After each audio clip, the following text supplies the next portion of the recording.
Слушай, может, хватит есть, а? Уже вон вся постель в крошках. Мила, не волнуйся. Я специально для этого вот пылесос купил. Практичная вещь. Что?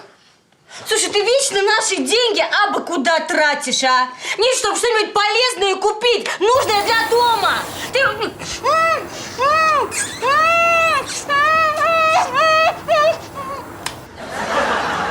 Я же говорю, полезная вещь.